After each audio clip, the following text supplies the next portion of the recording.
झांसी में समाजवादी पार्टी के पूर्व गरोठा विधायक दीप नारायण सिंह यादव ने सभी देशवासियों को नववर्ष 2025 की हार्दिक बधाई एवं शुभकामनाएं दी हैं।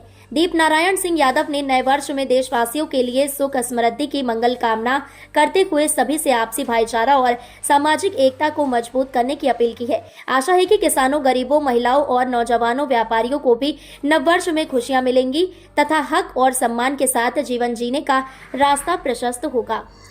कि नववर्ष 2025 की शुरुआत हुई है, क्या मैसेज देना चाहेंगे पार्टी के लोगों को, समर्थकों को, दोस्तदारों को, समर्थकों को? सभी को पहले तो सभी को हार्दिक शुभकामनाएं। हम लोग नए वर्ष में नई उम्मीदें लेकर आते हैं, नए सपने बुनते हैं, लोग उम्मीदें पालते हैं लोगों से। खास तौर से जो राजनीति में हैं लोग, उनसे बड़ी अपेक्षाएं लोगों की होती हैं। लोग ये कोशिश करते हैं कि अगर समाज में बदलाव आ सकता है, अगर समाज को ठीक करने का रास्ता कहीं से निकलता है, तो वो राजनीतिक फैसले हैं। वो फैसले ऐसे बने इस बार, कम से कम जो 24 में नहीं हुआ वो 25 में ना हो, और कुछ ऐसा अच्छा माहौल बने समाज में, देश में, कि हम सब मिलकर दुनिया के देशों को चुनौती के काबिल बन सके। अपने आने वाली पीढ़ी को हम कैसे संवारें, कैसे हम चाइना और अमेरिका के बराबर उसकी तैयारी कराएं, इस पर गहन चिंतन और मंथन हो। हमारी राजनीति होने के कारण मैं कह सकता हूं, जिनके हाथों में कमान है उनकी बड़ी जिम्मेदारी भी है।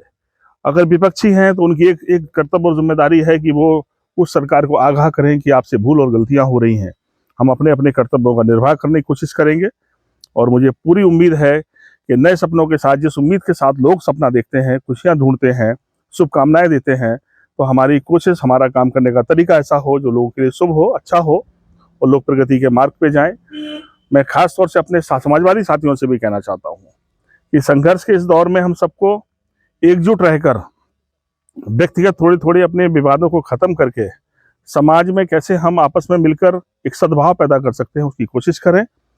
हम जब एकत्रित होंगे तभी समाज इकट्ठा होगा और देश एकत्रित होने की दिशा में जाएगा। तो हमारे काम करने का तरीका लोगों के लिए प्रेरणा बनता है। एक बार फिर सभी को शुभकामनाएं, खासतौर से पत्रकार साथियों को भी हृदय से शुभकामनाएं कि आप भी अपने कर्तव्यों के प्रति सजग रहें। लोग चौथे स्तंभ को स्थापित किया ये सपना देखकर संविधान में, कि जब 3 स्तंभ गड़बड़ाएंगे तो चौथा उसको संभालेगा। पर ऐसा ना हो कि आपका जो कार्य करने का तरीका है वो लगे कि चौथा स्तंभ गायब ही हो गया है। तो कम से कम अपने अस्तित्व के लिए आप लड़ेंगे, मुझे ऐसा पूरा यकीन है। लड़ रहे हैं कुछ लोग, लेकिन बहुत सारे लोग जिस तरह की भूमिका अदा कर रहे हैं उससे कहीं ना कहीं इस चौथे स्तंभ को कमजोर दिखाई पड़ता है।